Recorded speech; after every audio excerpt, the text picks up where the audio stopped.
All right. Good morning, everybody. My name is Larry Shakman, and you are watching or listening to the Real Estate Radio Show. And we are happy to have you here this Saturday morning.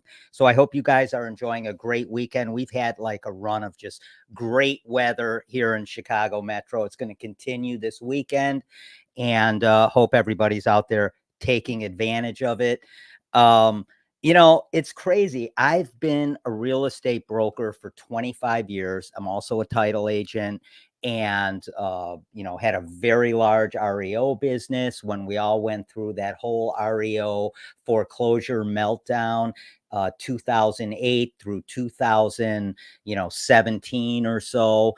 You still see a few foreclosures trickling on the market now, but, so yeah, I've been a broker for a long, long time, and I've seen a lot. I've seen like pretty much every market that you can see: seller's market, buyer's market, low interest rates, high interest rates, lots of foreclosures, lots of short sales, no foreclosures, typical retail market. And I got to tell you, I'm starting to sense that there's a shift in this market right now. So we're going to talk about that. I'm going to bring on John Hoffman, the broker owner for Why Rent Real Estate out in Batavia. Let's bring John on and let's talk about it. Hey, John. What's up, Lawrence? How are you doing? Good morning to you. Where are you? You playing softball or what? No, I'm sitting in my patio, on my patio, just having a cup of coffee and talking to you. Dude, have we had like the best weather for the last 5 or 6 days? Yeah, and I saw it's like 10 days out. It's like mid 80s and no rain. Yeah, no rain. No rain's all that great, but I mean, like a little bit, but there's no rain that I can see. Yeah, we have had just amazing weather for the last, and like you said, Definitely. it's going to continue on for the next almost 2 weeks. Yeah, no doubt. How's business? Good. I'm renting this place in Evanston today. So I'm going out there today, and a little challenging, but we're going to see. If somebody doesn't show up today, they won't be renting this place. Let's put it that way. It's funny because with everything going on in this market, man, I am running into a lot of game players out there. Are you? Nah, yeah, I'll tell you what, I'm just working on a lot of mishmash, different stuff, rental, land, Kane County development, a couple foreclosures, first time, but I really, it's the trends are hard to kind of. They're all over. Yeah, and it's really sluggish right now. Yeah, for sure. It's almost like ever since they instituted the lawsuit stuff, everything just fell off the cliff. You know, and I don't know. I don't think that would have anything to do with it, just because the general public doesn't really follow that kind of stuff. But it seems really. I mean, and we do a lot of target marketing, and we're getting very little response right now. We had a great summer of great responses, listed some homes from it, but the last probably month and a half, and obviously the back to school stuff. Yeah, I think that has a lot to do with it. Yeah, but it just seems slower than it should be. Yeah. So I was mentioning, and you've been a broker for a long time too. So we've probably both about the same time. I've been a broker for about 25 years. Yeah, 30 years. What's that? 30 years there. There you go. Yeah. So, and as a broker, title agent, and I see a lot of stuff, right? And both of us have seen an amazing amount of real estate in 30 plus years, or 55 years between us. And the thing is that I'm really starting to see a shift, and two stats really stood out to me. And I made a little video about it earlier in the week, but so 2/3 of the homes on the market right now have been on the market for 30 days or more. Yeah. And I think 40% of the homes on the market have been on the market for 60 days or more. So, it wasn't that long ago, you'd put a house on the market And you got people, even if you're in your pre-marketing phase, you got people blowing up your phone and saying, hey, I got to get my buyer in there, blah, blah, blah. Houses aren't flying off the market like they did a few short months ago. No, definitely not. I mean, the stuff that's under 250 gone. Most of it's gone. But what I'm seeing a lot of, and you're seeing it all over the country, is contract cancellations. And I've had 3 of them What's in the that? last Saying what? contract cancellations. Yeah. Oh, yeah. Midstream. And Yeah. I've had 3 of those in the last 3 weeks where I always call the agent, hey, why are they canceling? Cold feet. I've had 3 of those in the last 3 weeks. So it's like, okay, all right, that's getting And why did they interesting. cancel? Cold feet. That's all they're Cold telling me. I feet? mean, Okay. the agents for the buyers are telling me that. They're like, yeah, he just got cold feet. Doesn't want to buy it anymore. It's like, okay. No kidding. Yeah, I've had 3 of those, and I probably had 1 of them in the last year. Hold on, I'm being honed in by a bee. Wow. Yeah, I mean, I've had probably 1 of those in the last year, and I've had 3 of them in 3 weeks now, and those are signs of buyers are just getting don't want to mess around with this stuff right now. And it's funny, John, because the interest rates, they fell pretty good this last week. I mean, according Right. to the Wall Street Journal and information gathered from about 300 lenders across the US, the median rate for a 30-year fixed loan is 5.99%. That's nationwide. Right. You're seeing some of them come in at 6.1%, 6.3% nationwide. When you take all the information and, put it all together, the rate is about 5.99% for a 30-year fix, about 5.25 for a 15-year fix. And, rates are going down, and the feds, I would say, did they have their meeting yesterday? Did they drop the rate? No, that's this week, I think, end of the week. End of the week. Okay. So, yeah, I mean, I expect they're going to drop their rate by about 0.25%. I think. I don't think they're going to go. I thought they were going to go 0.5%. I don't think they're going to. I think they're going to go 0.25%, and then maybe 0.5% in December. And I'll tell you what. Keep this in mind. A year ago, rates were almost 8. Okay, so what, 7.75, whatever. There was more demand then than there is now. And one of the things I'm telling you is the issue, because people can't afford them even with a 5.5% rate, because the taxes are too much, the insurance is too much, all that crap is through the ceiling, all the cost. I mean, auto insurance, homeowners insurance. I mean, but consumers are broke now. Yeah. They don't have a savings anymore, and they just can't get Huge into a amount house of credit card debt. Huge credit cards, the car payments, the corporate bankruptcies are up like, I think it's like 33% year over year. I mean, but they even, and that's the problem, is that even though the rates have come down, there's no demand. The demand's less than it was when it was 8%.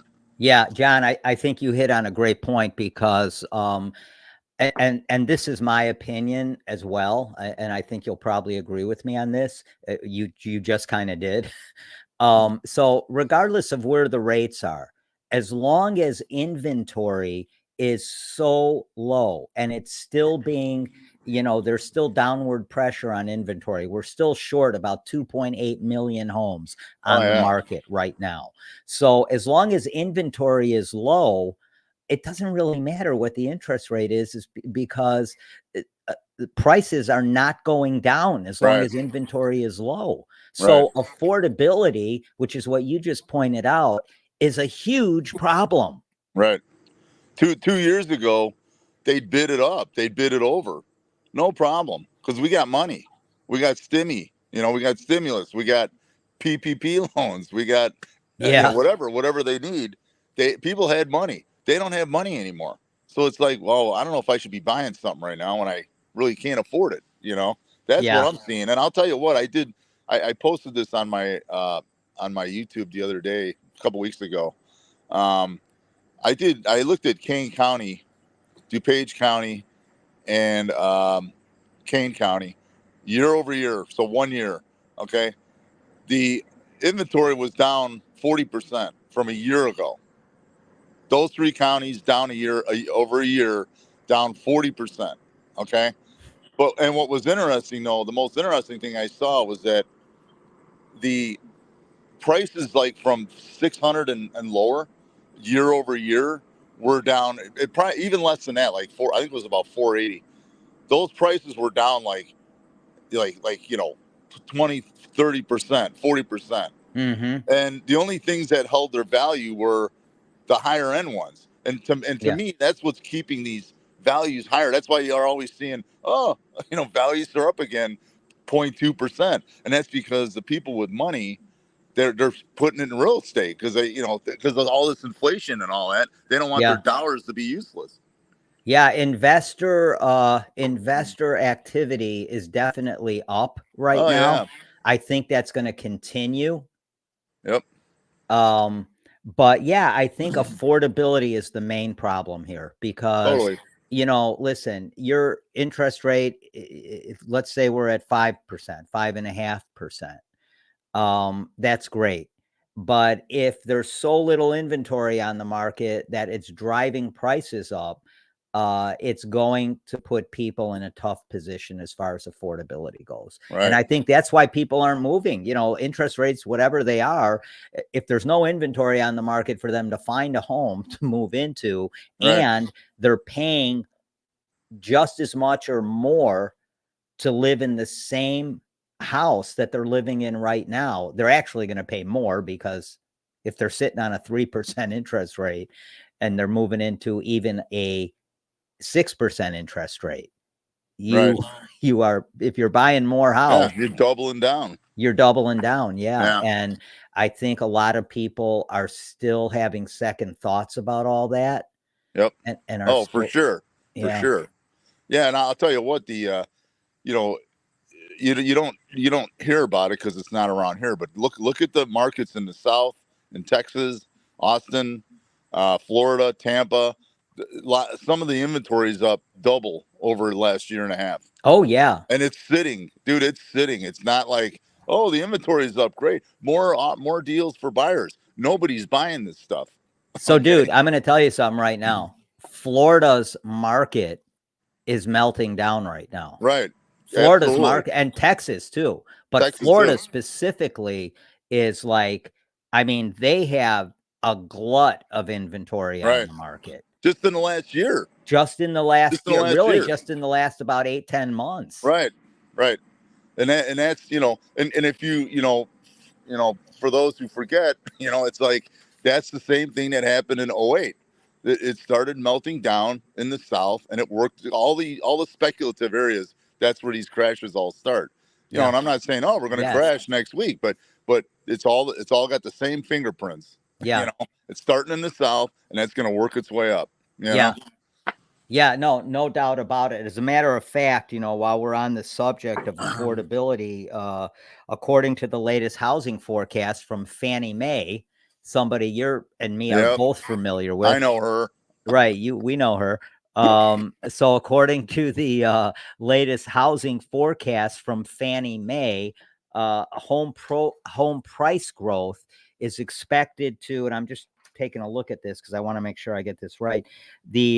So home price growth in the current year, or in 2023, was 6%. That was the home price growth in 2023. In 2024, they're predicting at the end of the day about a 4.7% rise. And in 2025, they're predicting, I think, about what do they say here? 3.1% rise. So slowly but surely, there is some downward pressure on pricing right now. Right. But I think that's the key to everything. Until affordability gets in line here, I think we're going to have some issues here with in terms of activity. Right. Well, and you got to keep in mind too, the jobs and all that. People are like, you're getting really phony statistics out of the feds. It's like, how do you write down 816,000 jobs in a year? Oops. lost those. And I know, and they say, when when people around you start getting laid off, and I know 5 people that I are in my direct contact list that we're working jobs for 5, 7, 10 years that are laid off right now. Oh, really? Yeah, yeah. Recently? Recently, yeah, and that's why people see you're not seeing it yet, and everyone's like, "Oh, it's all great, great." No, it's not, and it's gonna come to roost here soon. Yeah.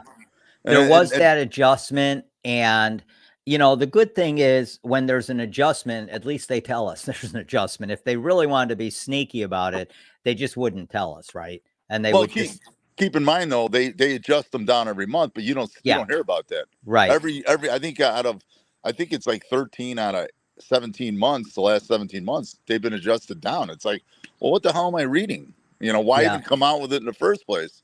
You know, but Yeah, that's the the stuff job that I market is follow. definitely soft, and I think that's one of the reasons we're gonna see, some kind of rate cut from the feds, Oh which yeah, makes money, less expensive to borrow for banks. But I don't know. I think interest rates are going to continue to go down, mortgage interest rates, throughout, the end of this year and going into next year. I really do. But it just gets back to that thing where if you don't have properties on the market to sell or enough properties, right. prices are still going to be up there,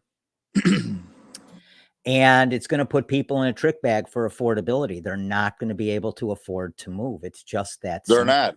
They're not. I'm telling you right now, it's like, even if it got to 5, you'll get movement in the market, but people are still like, I can't afford it, dude.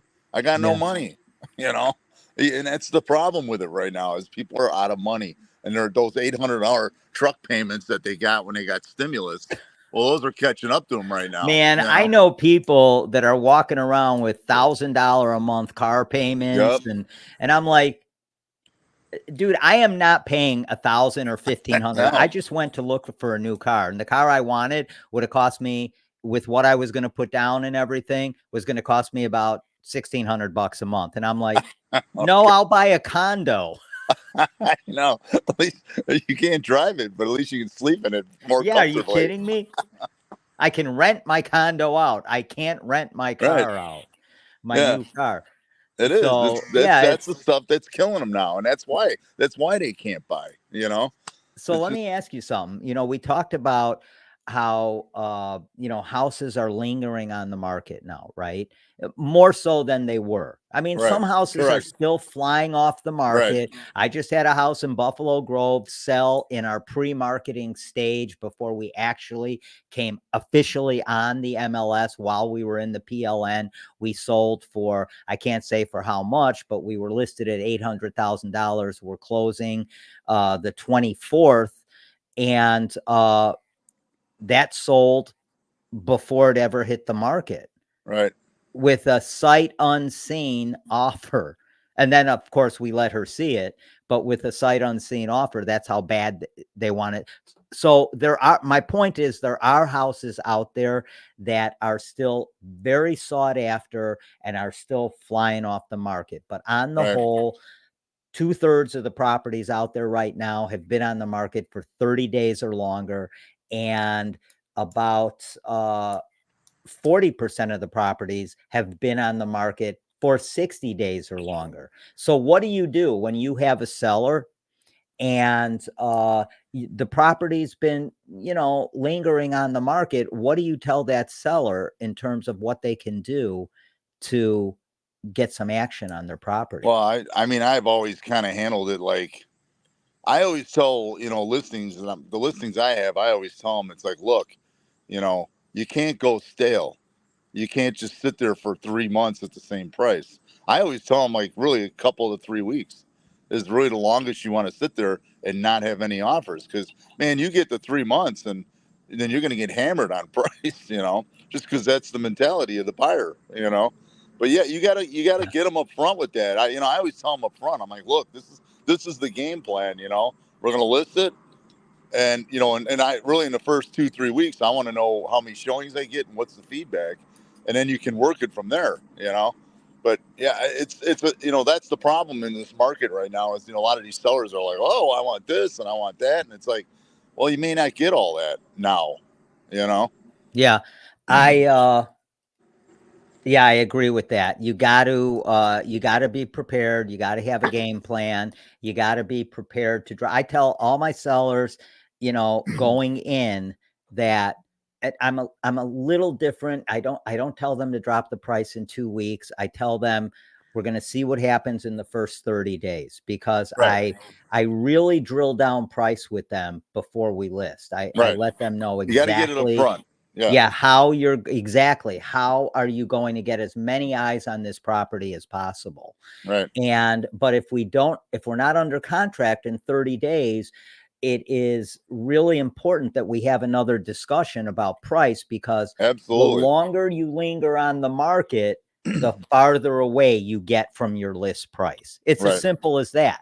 Totally. Yeah. That's If you don't keep momentum and keep it moving, you'll go flat and stale. And anytime I'm going to get a price drop from a seller, I tell them, look, it's been 3 weeks and you're on the market now for 2 months. It's time to get it. We got to keep the momentum going. You got to keep people coming through the door, you know? And the other key I tell sellers also, or, I suggest to sellers, because at the end of the day, folks, it's your decision to make. We are going to give you our best advice based on our 25, 30 years of experience in the business.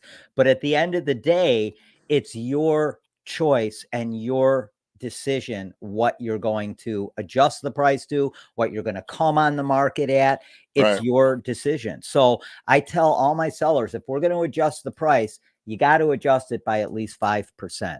Because if you don't, you're not adjusting it enough where it's going to be meaningful and you're going to get more eyes on the property, or maybe someone that saw the property previously may take a second look and say, hey, wait a second, they lowered the price. Let's make sure we're done with this property. Yeah, I'll do, and what I do when I list the house too, and and you're kind of unsure on price, I do a broker's tour right away, give out Starbucks cards, food, whatever, and if I can get 5 or 6 of those in the door to just give me a price and write it down, and then you can show your seller, look, man, these all 6 of these guys said, it's worth $450 and we're at $499, and that's okay. We're not going to jump on this right now because it's only been a week, but just letting you know.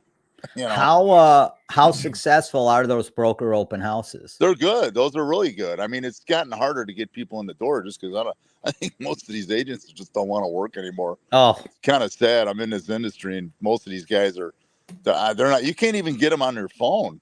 I mean, you call agents, I'll call an agent about a listing and he says, hey, a couple questions, give me a call. Nothing. You don't even hear from them. But listen, I'm going to tell you something. So again, we've both been in this business a while.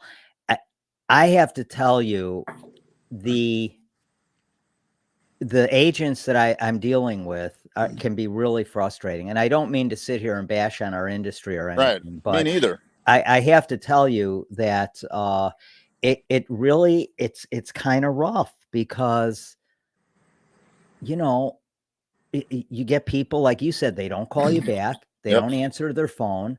And, folks, we are not all created equally. Believe me. Yeah. I've sold probably $400 million in real estate in my career. I'm sure John has sold close to that. And, or maybe more than that, who knows? But we're not all created equally. There's a lot of bartenders out there with real estate license and they sell 2 Uber homes drivers a year. That's not what we do. And that's not what full-time real estate agents do. It's just, you gotta know who you're working with. And I think it's important to vet the agent you're working with, which is one reason why I put together this little flyer. It's not a flyer. It's like a little book here. Right. And the 9 critical questions you need to ask your agent before you hire them. And I think it's important for people to do that, have a plan. Don't use the first agent your mom or your brother referred you to. Yeah. Oh yeah. Make sure you're Hey, comfortable Larry, with that that agent. happens. That happens more. Them not calling you back, not replying to emails, happens more often than you think. I mean, Agents? it, oh yeah, it's incredible. I mean, it's like, I don't even know what to make out of that. Why? I mean, why are you even in this if you're not even Yeah. going to work it? Yeah, But no, I agree. It's like, uh, I mean, you're representing somebody that's either buying something that's the largest purchase they're ever going to make, or right, you're representing somebody where you're helping them sell a house that most of these people have all of their net worth wrapped up right, into. right, And you're not answering your phone.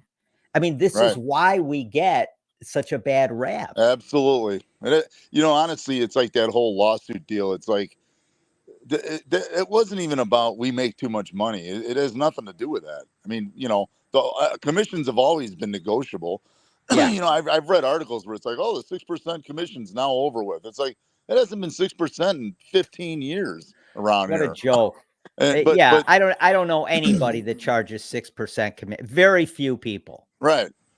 My point is that you know the you know the basically that lawsuit was just that was because we were our whole industry in the NAR was a weak fat pig that didn't do their homework throughout. How many I sat down at my desk and I was talking to one of my agents and I go, let's do the math. I go, I've been in this 30 years, you've been in it 25. Let's say we pay them 60 a month.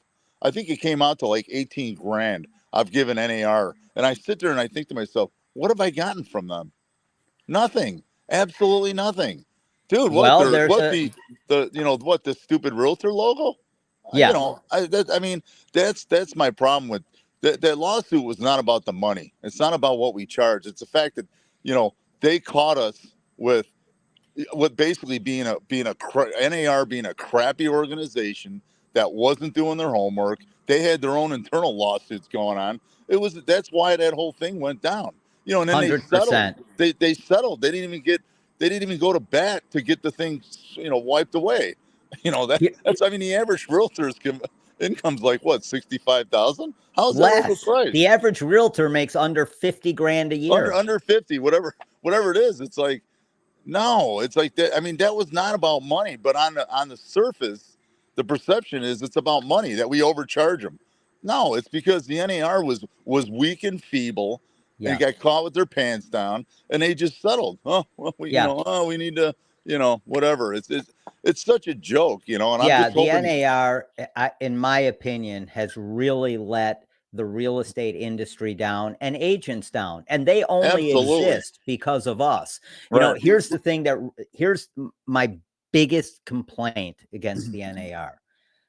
I have to be a member of the NAR in order to have access to the MLS. That yep, is total BS, yeah. man. Well, That's like I'm being held hostage.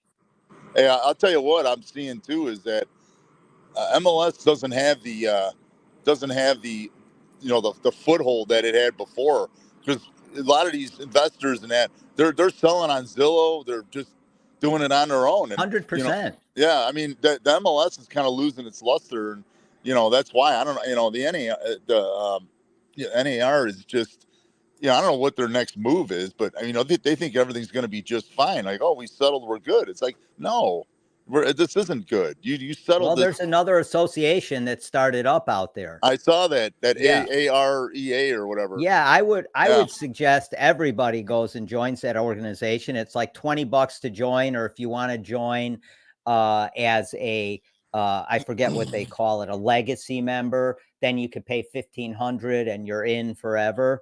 But right, I think agents should take a look at that because we need choices. right. It's the NAR is just not they've really been exposed for what they are, and they were just collecting fees.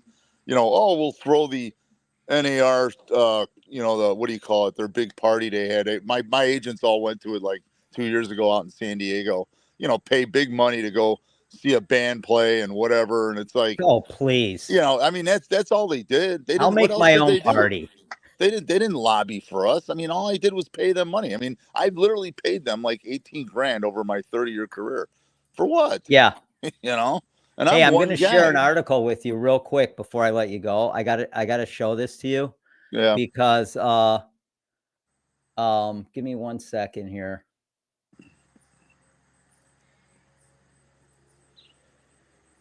So, there's this lawsuit.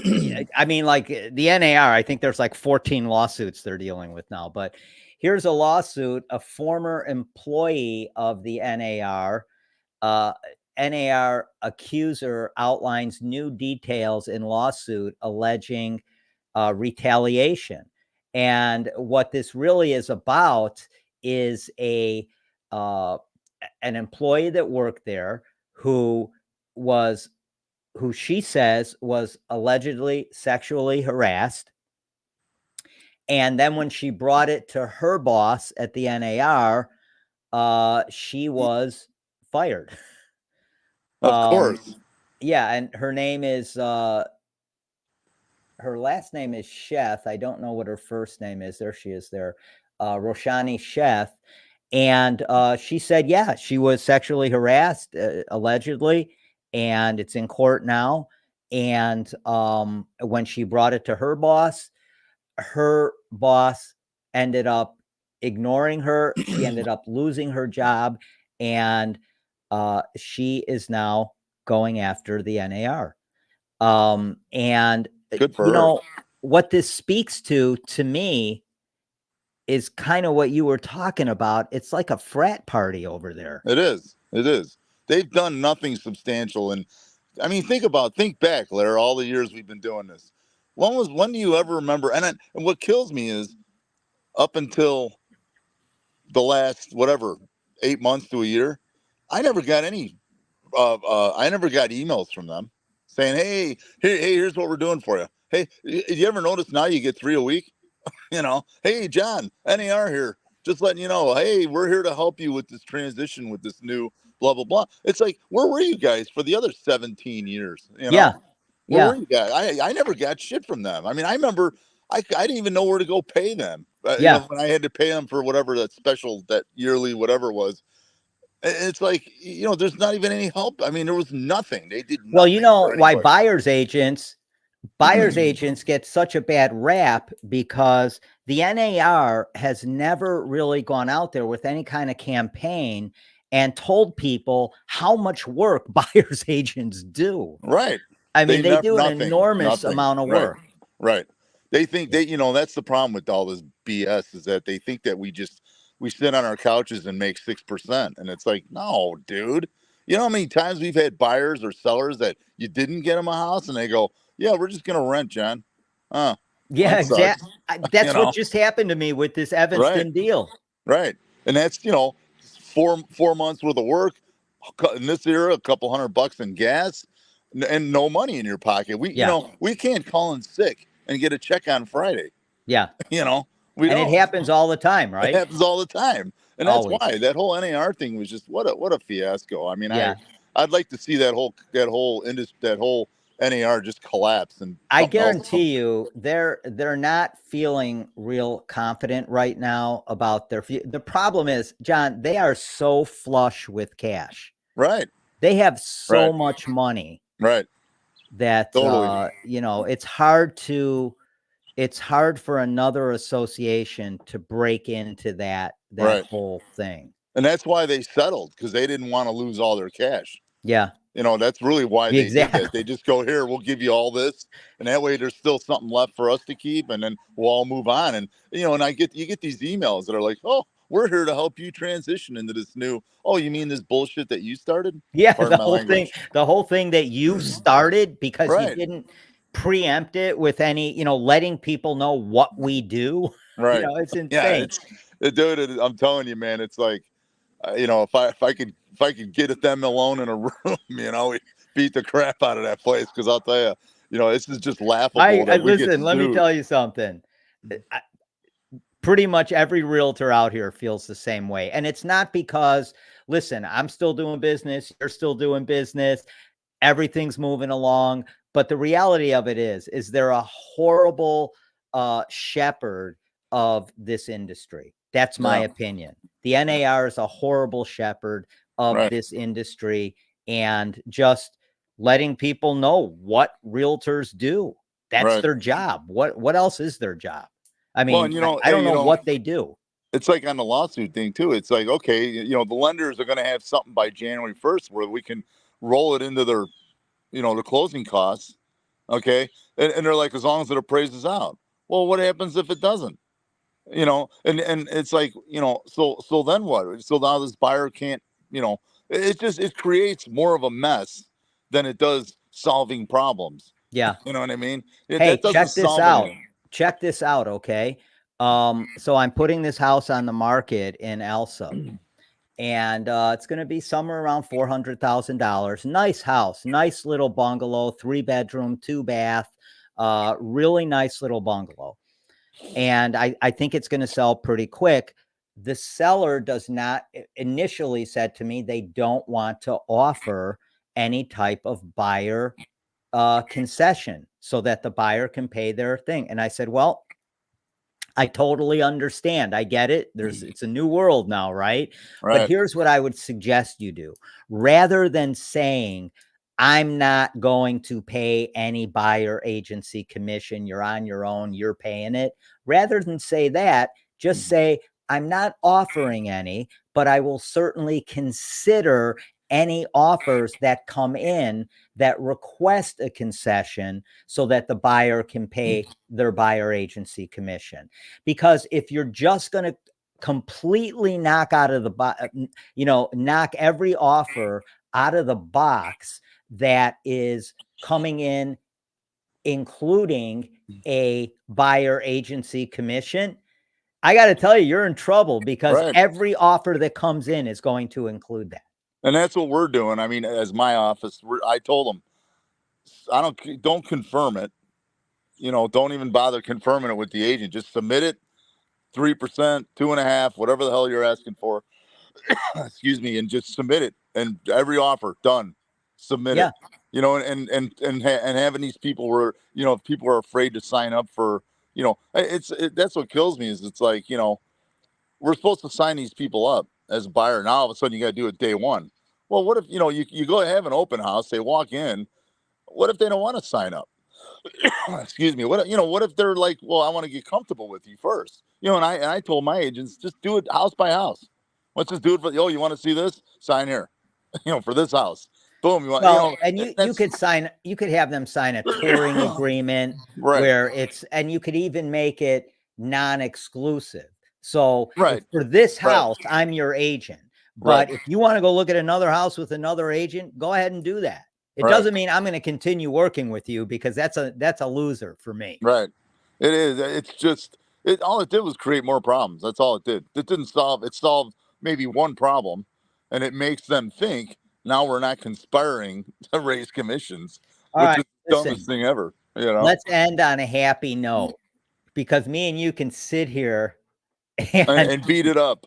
Oh, well, there's a lot to talk about with the NAR and with a lot of stuff that goes on out there.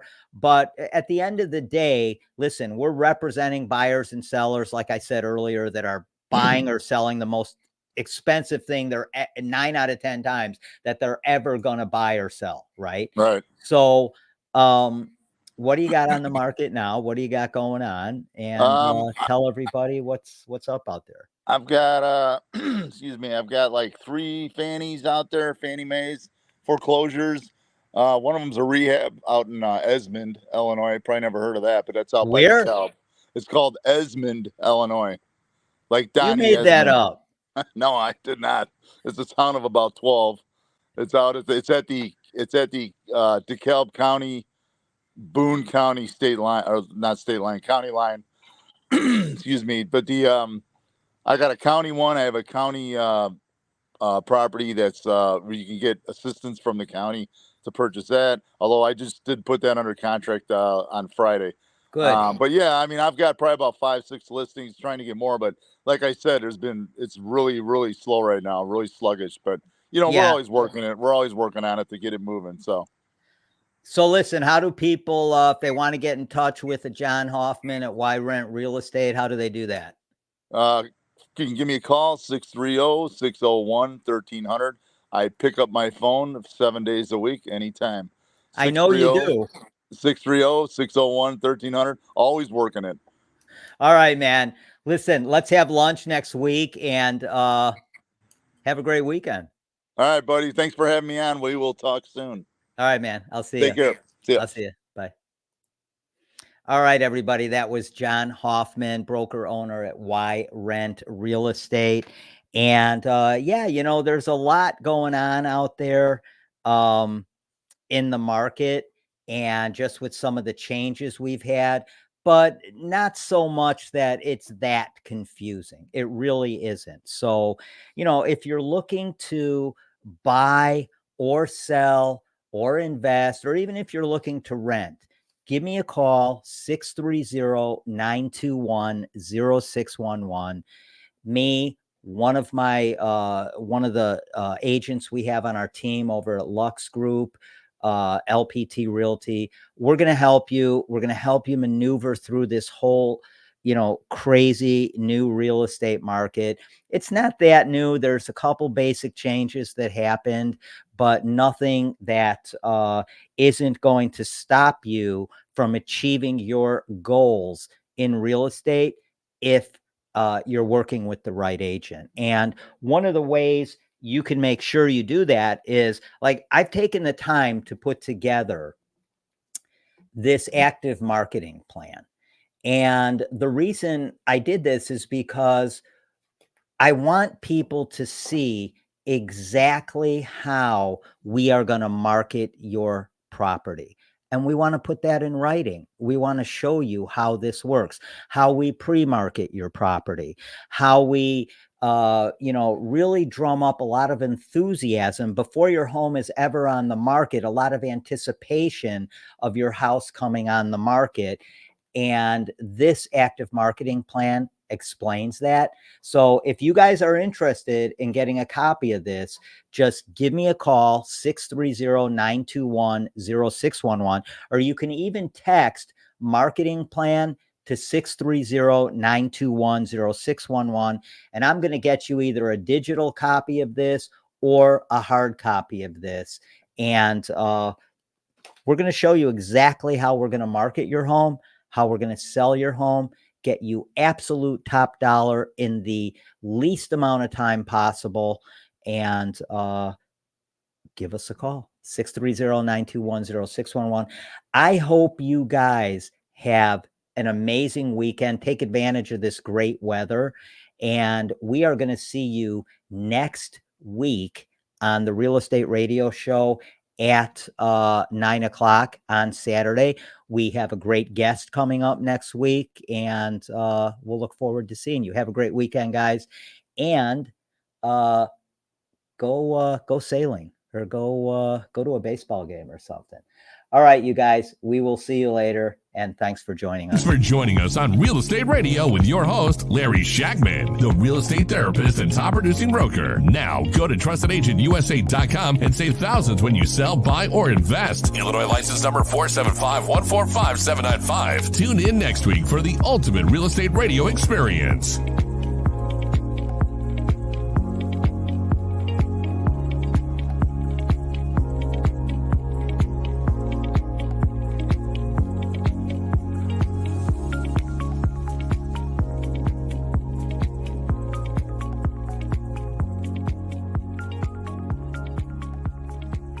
Thanks for joining us on Real Estate Radio with your host, Larry Shakman, the real